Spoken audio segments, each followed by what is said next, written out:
some people are afraid when it comes to version control system. This is a command line tool, so it's scary and it's only for developers. No, that's not true. We can use Git Kraken. It's really easy. We can use Tower, and there are probably some other tools. Also, even using GitHub and their web version. This is also a really friendly approach. This episode is brought to you by MindSize. Visit mindsize.com for maintenance for WordPress, WooCommerce, and more over at mindsize.com. Hey, you know what's all the rage these days? WooCommerce. You know what's so difficult to maintain as a freelancer and a small agency? WooCommerce. Outsource your maintenance to MindSize over at mindsize.com. They're the only service company that I know that's servicing specifically for WooCommerce and supporting you as an e-commerce shop, as a merchant. So you don't have to worry about how the heck to scale WooCommerce, which is also one of the hardest things. Yes, there's a lot of great hosting companies out there, but they're not going to help optimize the code, drill down under the hood, and really make the right decisions for your WooCommerce site. Check out mindsize.com and check out their WooCommerce service plans so you can get to better wooing. That's probably not a joke we'll use again. Check out mindsize.com. Thanks for supporting the show. Hey, do you like WordPress content and media like this? Do you like WordPress news and getting the hot takes, community journalism, and op-eds from your peers and colleagues in the WordPress space? Consider supporting the WP Minute and the Matt Report by buying me a coffee over at buymeacoffee.com/MattReport. You can join the membership, which also has a private Discord. You can chat with like-minded individuals and get your hand in the WordPress news every single week in our Discord server. Go to buymeacoffee.com/MattReport. That's buymeacoffee.com/MattReport. There's no better feeling than when you launch something that just clicks with people. I guess at the end of the day, folks that build businesses or create content are simply seeking acceptance. We want to see our ideas flourish, to be adopted by the masses, and to leave an impact. When Maciej Palmowski launched WP Owls with his wife Agnieszka, it was and still is a publication that served the Polish community. But it clicked. People clicked, literally, onto the website and their stories. So the co-founding duo decided it was time to go global. Combined, they published over 200 articles about WordPress and the community on the blog with no signs of stopping. Oh, and if you're wondering how to get a job like WordPress ambassador at BuddyGit, you're going to learn a lot about that today, along with continuous integration and continuous development. If you're a small agency or a freelancer, it's time to start getting serious about how you manage code, and that's what today's lesson is largely about. Okay, on to today's episode. One question I didn't throw at you: how did you become a WordPress ambassador? I see a lot of folks these days on my Twitter stream saying, I would love to just work for a brand and talk about WordPress and talk about their products. Any insights into how to land an awesome job like yours? To be honest, this was a bit of coincidence because I was working at WP MUDev at their second line of support. So I was mostly a developer. And at some point, Rafael, the CTO of Buddy, just reached out to me and asked, hey, would you like to become our ambassador? Because on one hand, they learned that WordPress is really getting bigger and bigger. And it would be a great idea to have someone promoting their tool in WordPress space. And on the other hand, we had the chance to meet earlier on because one of the organizers of WordCamp Poland, it would be the last WordCamp Poland, so it was 2019. And they were one of the sponsors right then. So we had the chance to talk, to meet. And I was using Buddy for many, many years. So I was always asking questions, asking for some new features. So they remember that there is one Maciek out there and he knows WordPress. And he probably likes our tool because he worked at few companies, and every time he asked us about something, because every company I switched for few years, it was one of my first decisions. Maybe let's try to adopt Buddy because it will speed our work. So in the end, I have a chance to work here, and this is what I would say. This is really a dream job. Yeah, we're both biased because we both work for companies that represent WordPress in some either direct or indirect fashion, and I have for many years now. But this is a role that I think, whether it's an ambassador hat or a title or some other title that you might get, I think this is a smart move for a lot of other WordPress companies to really invest in. is you need to bridge that gap, as we'll talk about in a moment. You need to be able to bridge that gap between that technology and that sort of average consumer of that technology, because it can't just be developer speak and it can't just be the marketing speak. At some point, these brands need to cross over in the middle and shake hands and agree that somebody can speak both sides of it. Exactly. And this is just an amazing time in WordPress's space with so much acquisitions and big money coming into the space and bigger brands adopting WordPress. I think folks like you and I are going to be much more valuable. Maybe we should ask for raises, as you and I. With all our taxes rising in Poland, this is for sure what I will do in the beginning of next year. You heard it here first. Okay, so let's talk about CI/CD. I know the definition. I'll let you define it. And more specifically, why it's important for, let's say, the smaller agency who's starting to grow their business and take on bigger projects. Why should they invest in these areas? Yeah, so CI/CD, first of all, it has nothing to do this CD part with compact disc, so don't worry. And I also heard that it sounds a bit like COVID. And that's true, it sounds a bit like this. And I think this is the biggest problem of our company, of our world, because this definition is, everyone who hears this abbreviation just don't know what are we talking about, because some folks just want to, I think they want to use this word just to feel more important or better or something like this. And to tell it more easy, it's just automation, it's just deployment automation. That's all, because this CI/CD means it's continuous integration and continuous deployment. So it's everything about testing and deploying in an automated manner. And to illustrate, sorry to cut you off, but to illustrate like the typical sort of WordPress boutique agency, myself included. So I started an agency. I started with me and just my dad, and I'm the technical one. My dad's helping to like run the business. We start growing an agency. We start selling more projects. Now I have relinquished my development skills, with air quotes. This is like 20 years ago, and hire other developers and designers. Suddenly we have this small team of people, and just sharing a single FTP account is no longer the answer to scaling in a sane way of building websites and more complex websites. As we started taking on bigger projects over time, investing in a tool like this, whether it's BuddyGit or not, is a smart move for anyone who's starting to grow a larger team and get on bigger projects, because it's just going to keep everything organized to a degree. Exactly. Okay, I work at Buddy, and this is my favorite tool, but it doesn't matter which one we will use, because the whole CI/CD is not a tool, it's a methodology, or some would call it's a philosophy of how we work. It's just about the fact that we should test everything on one end, and on the other hand, the way how we deploy stuff to the server is in an automated manner. The only thing that can be done manually is just approving the fact, should we release this version, but the rest should be automated in some way.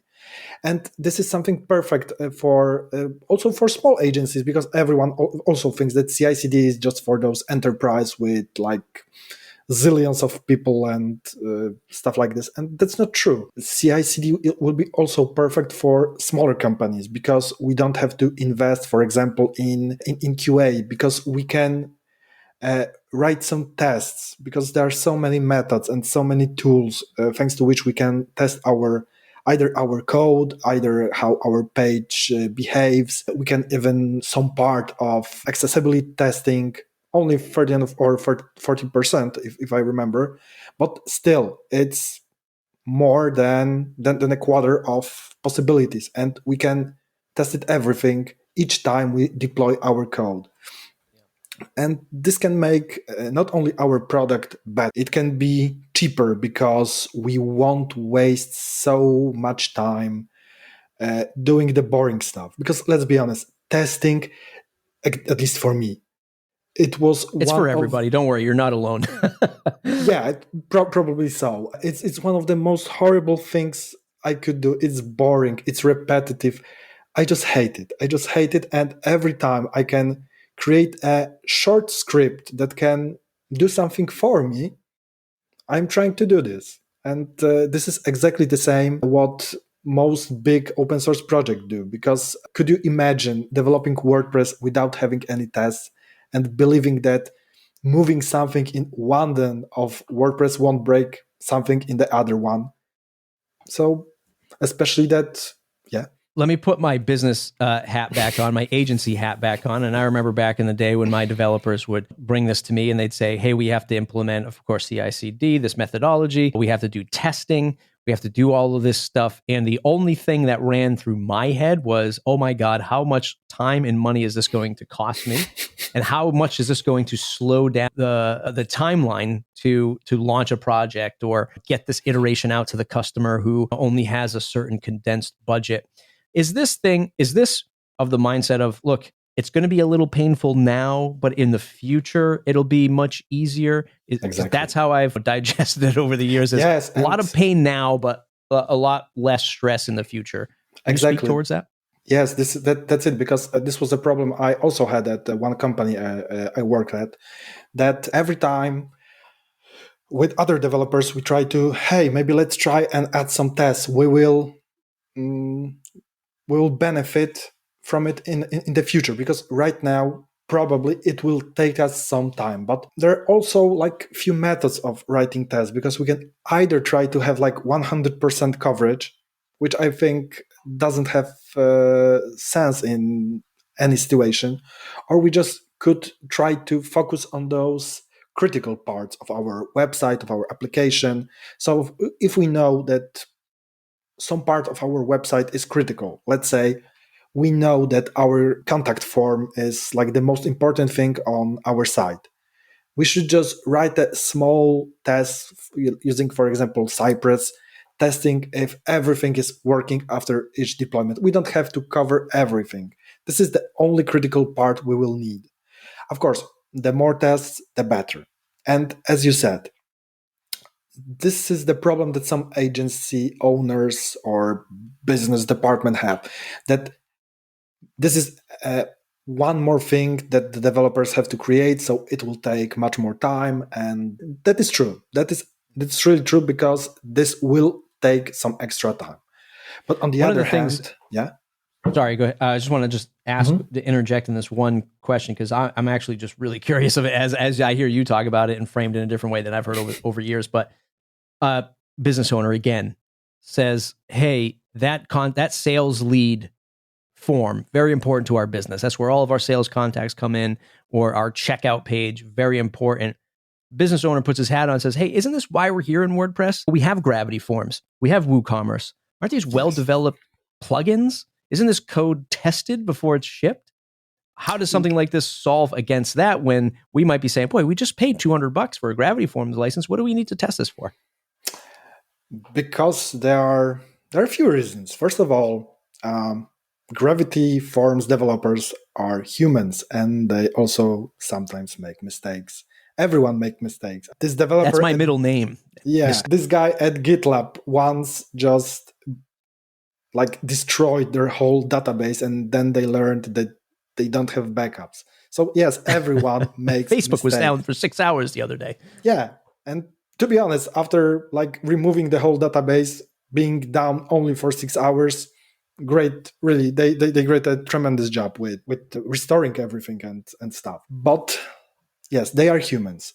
Second of all, our website runs on a server, which can also break. There are so many moving parts. Also, there are other plugins that can conflict with our plugin. So it's always better just to add this one extra test for our critical parts. Because, okay, the deployment will take like, let's say, 5 minutes longer.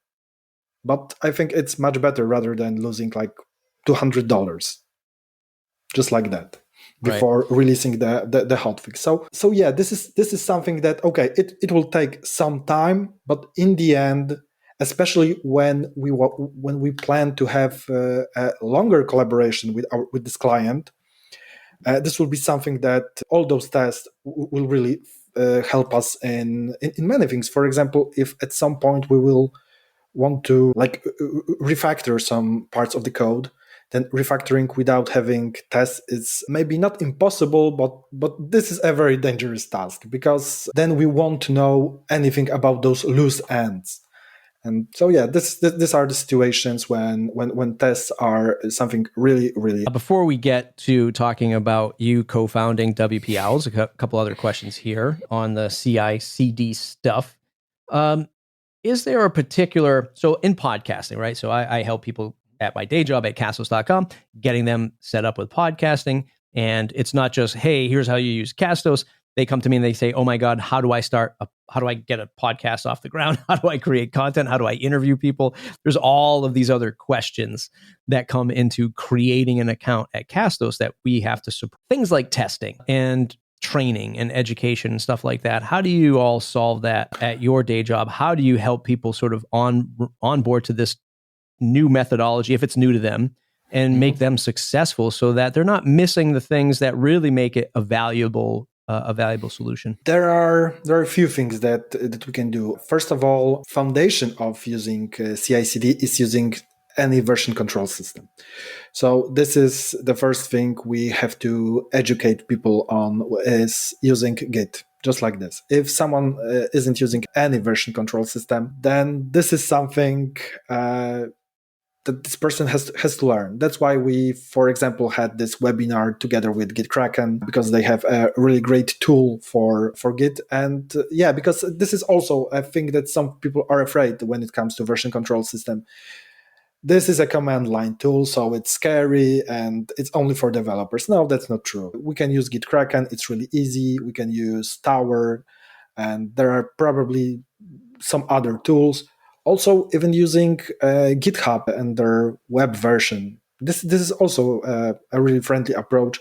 I saw many people who wrote books using Git, using Markdown, and using pull requests for commands from other. And this is a really interesting method to do this. And it's really possible. And like I said, this is the foundation of CI/CD. Without it, we just won't know what changed. And thanks to version control system, we can see those things. On the other hand, because let's be honest, CI/CD is kind of boring. Because CI/CD just connects the cool parts. Because we have this cool server, we have this our cool website, and deploying one from the other, this is the boring part. So I also try, especially on my Twitter, sometimes to show some cool ways what we can do with CI/CD. For example, I think that last week I posted how to connect our pipeline. So every time that our deployment is successful, it will launch Eye of the Tiger on Spotify on my mobile, and it works. Yes, it's useless in a way, but it works. And yeah, you don't want that going off in a board meeting and we launched a new website and Eye of the Tiger comes on, who hired this guy? And I say, okay, this is a really great sign. It's working. It's working. So it's really terrific.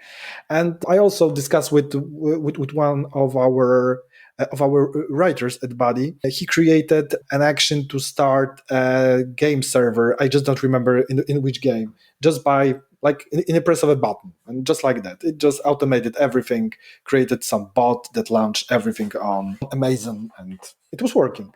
So yes, it's not only about moving files from one place to another.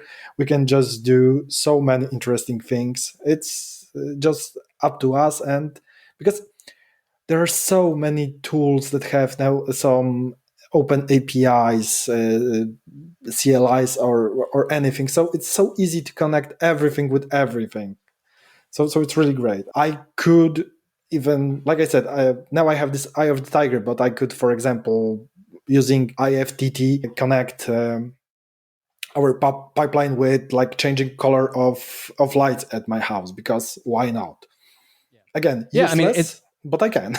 The world of course, open APIs, automation, all of this stuff is fantastic. It's fantastic because it allows you to have this creative sense to unlock things that even the companies who are creating haven't even realized yet, right? Exactly. You're able to do things like notify your team about deployments that happen in different channels and different methodologies. Yeah, it's fantastic when you start to unlock all of this stuff.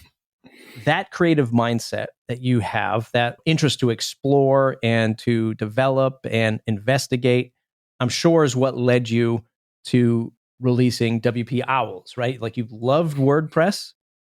You wanted to explore more of it, I assume. I don't want to put words in your mouth, and I'll let you explain it.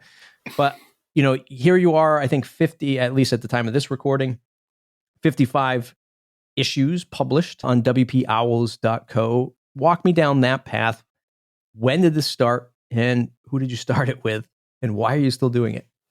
So yeah, this is a funny story, because the Polish version has more than 150 issues already, so it's much older. And it started with the fact that I didn't listen to my wife carefully, because at some point she asked me, "Hey, maybe we would run a WordPress newsletter or something like this on using Facebook, just for our Polish community." And I wasn't listening. I just said, yeah, great idea. Yeah, great. Let's do it. And and now we are those more than 100 episodes of the Polish issues of the Polish version, more than 50 of the English one. So yes, we are still doing it. And when we started, especially because the Polish community, even if it's quite big, we all knew each other. So it was rather simple when we just posted that, hey, we are starting the Polish version of WP Owls. Many people at start started to following us. And at some point we realized that Facebook wasn't the perfect choice. So we created our own website. And when we have hit the 100th episode, we decided, okay, it's time to go global. It's time to go global. Let's launch the WP Owls English version. And we thought that, okay, we will have a bigger community, so it will be much easier to promote, because we saw how it worked with our Polish community. And we were a bit mistaken with some of the assumptions, because, for example, the most important marketing channel when it comes to the Polish version is Facebook. Still, it's Facebook. And for the English version, Facebook just doesn't work. I could almost remove it, and I think that no one would even care about it. Twitter is the most popular medium here. Which is great, because I learned that I really love Twitter, opposed to Facebook, which I really hate with all my heart. Well, do you think the Facebook for the Polish version is more successful because it's just where you started, or are Polish people more, especially in the WordPress space, more tied to Facebook as a communications? Yes, I think that because in Poland it looks like that Twitter is mostly used either by politics or by journalists. So everyone is arguing with everyone, and that's all when it comes to using our Polish Twitter.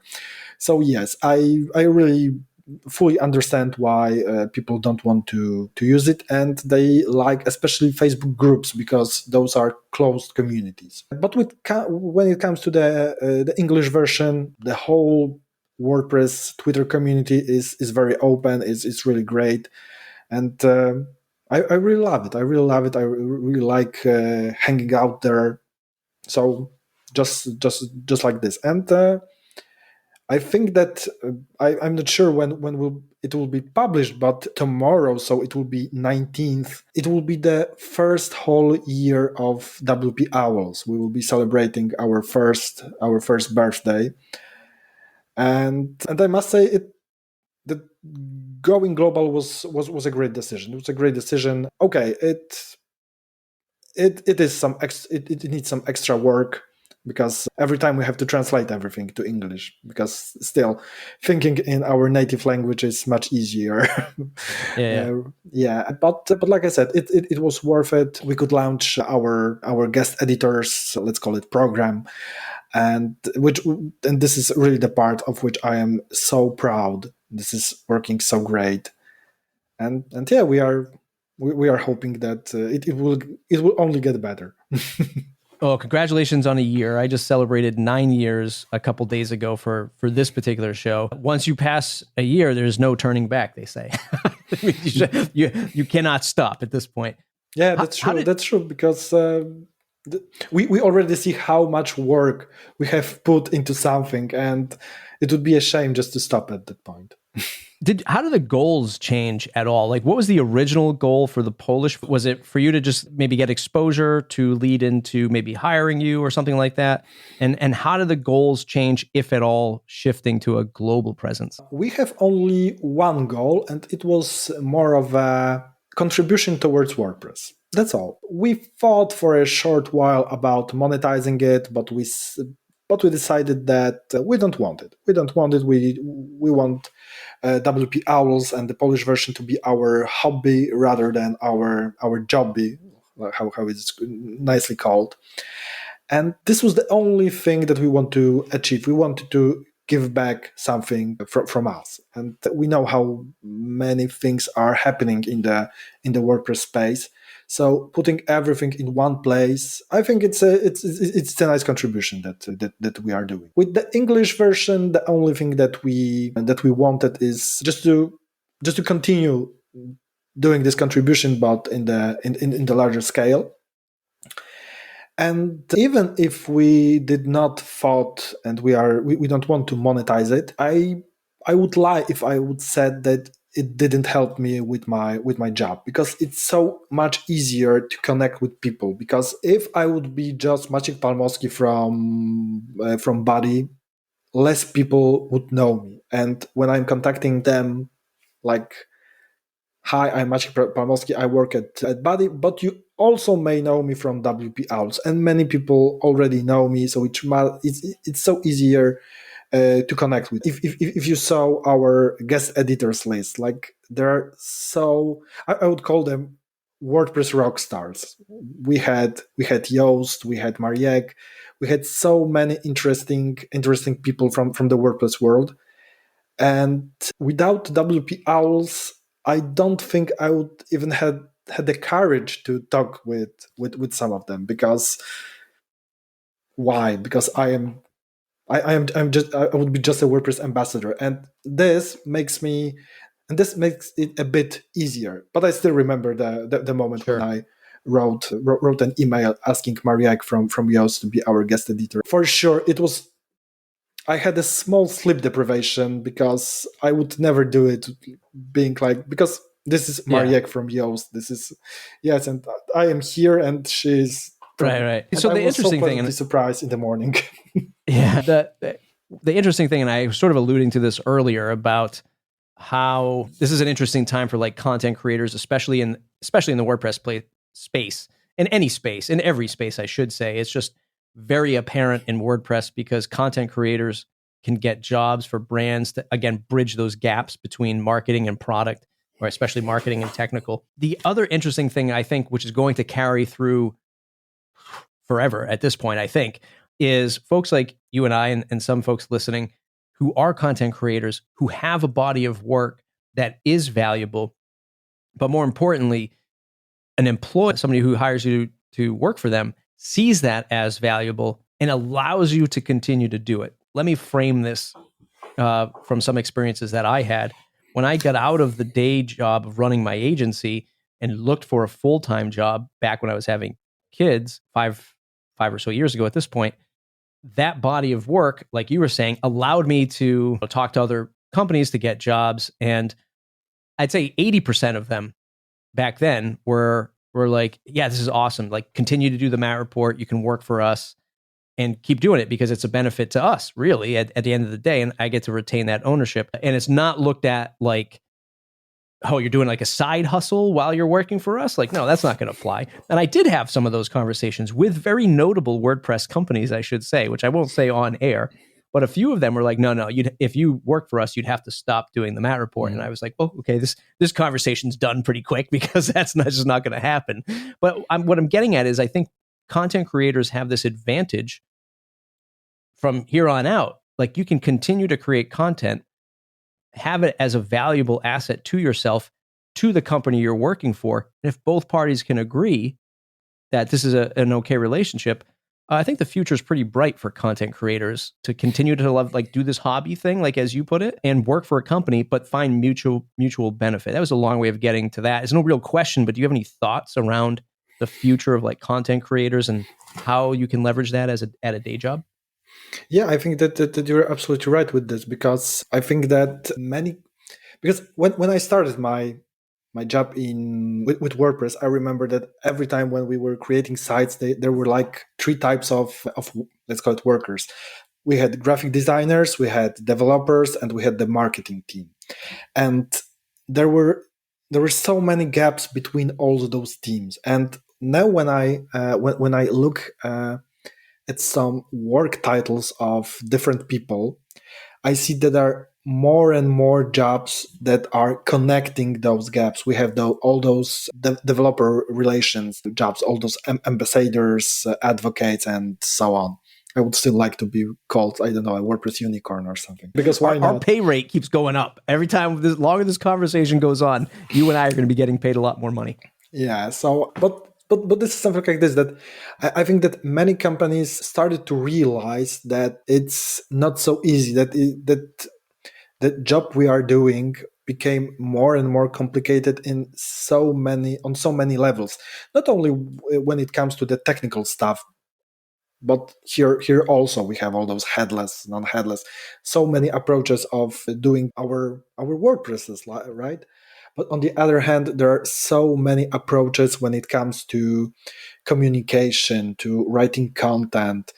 And so for sure, there will be more and more jobs that will be doing, that will specialize in one small thing. And it will benefit for everyone. Because really having specialists on things that may sound stupid for someone, it sometimes may be a big win. I don't remember who, but someone in our WordPress space is promoting himself as an expert about pages, and this is a great approach, because the about page is something really useful, and it can build the relation between the reader of the website and to become a future client or something like this. So yeah, and maybe a few years ago, hiring someone who calls himself an about page specialist may sound, let's call it, weird, but now why not? Right. It may 100%. Have sense. Yeah, 100%.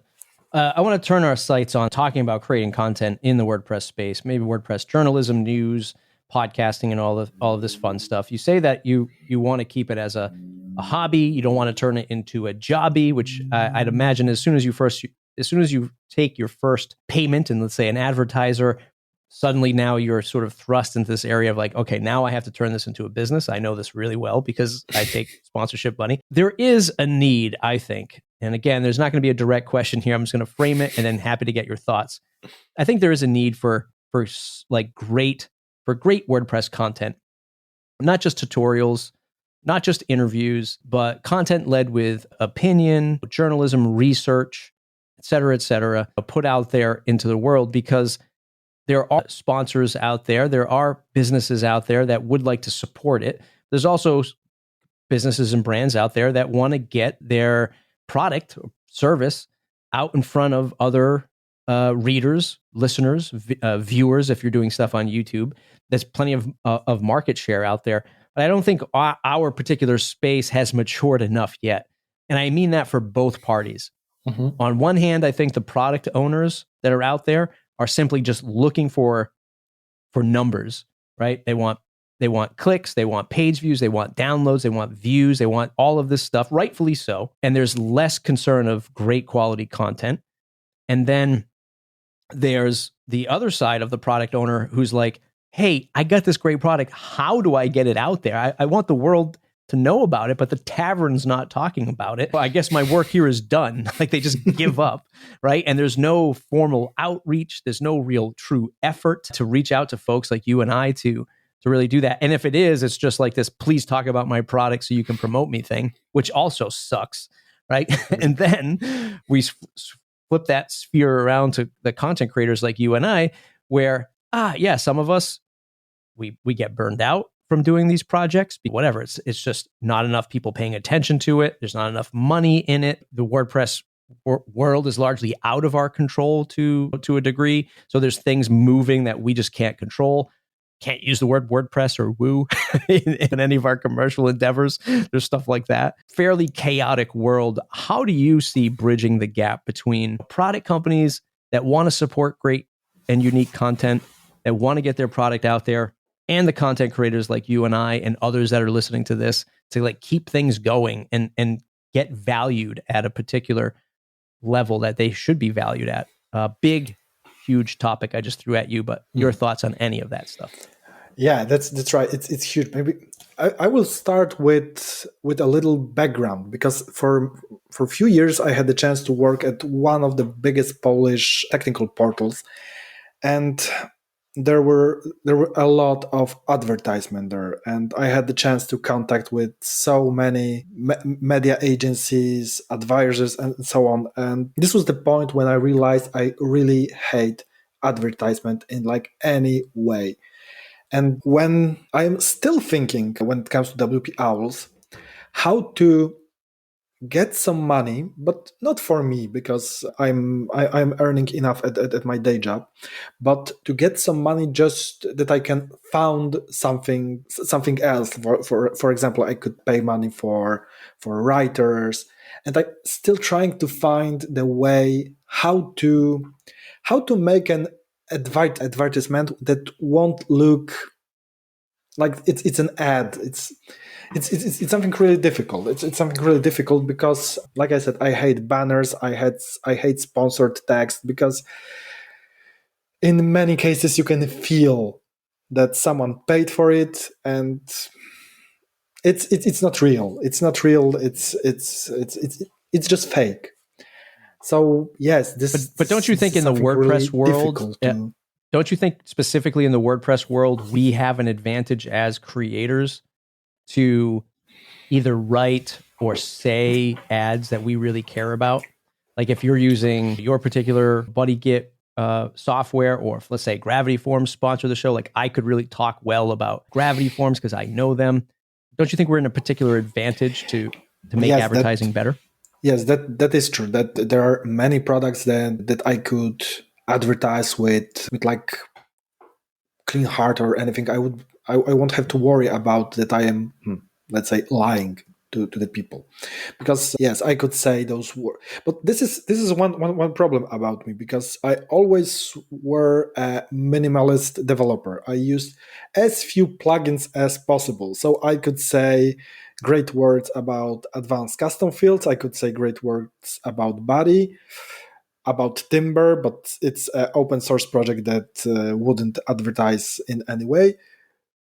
And maybe about Yoast, because I always use them too. So there are not many products that I could advertise in a way.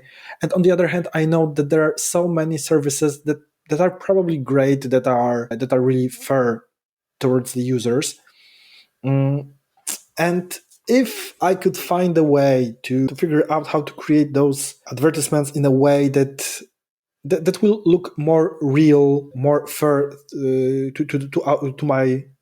my readers, and it would be a great moment for me when I figure it out. I'm still trying to find a way how to, because like I said, for me it would be great that I could sponsor some other people to write some great text, to develop their plugins, stuff like this. Because there are so many. So it sounds like advertisement and sponsorship is still on the table. Like you're still exploring it. It might be something that you do with WPL. It is, but yes, it is. It's, but like I said, it's not for me. I would just like want to have the possibility to pass the money to people that need it more. Because like I said, I'm really happy with how many money I earn each month. Still, if they want to give me a raise, I'm still open. So they definitely will after this call. Maciej, thanks for hanging out today and talking about all of this wonderful stuff. Listen, if you're a small agency, boutique agency, you have a few developers on your team, you're starting to take on bigger projects, you're starting to punch above your weight and sign those $20, $30, $40, $50, $100,000 deals, It's time to get serious. Find Maciej. Well, Maciej, you tell us, where can they find you to connect on the CI/CD software that we talked about? And then where can we find you if we want to write a post on WP Owls?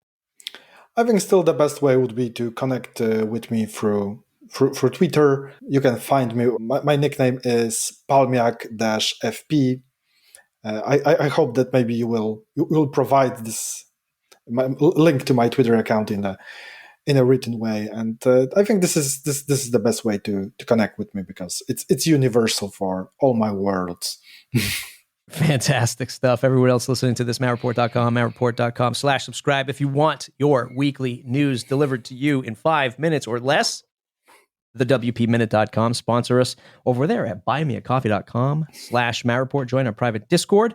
Join the conversation. Get your hand in the weekly WordPress news. See you in the next episode.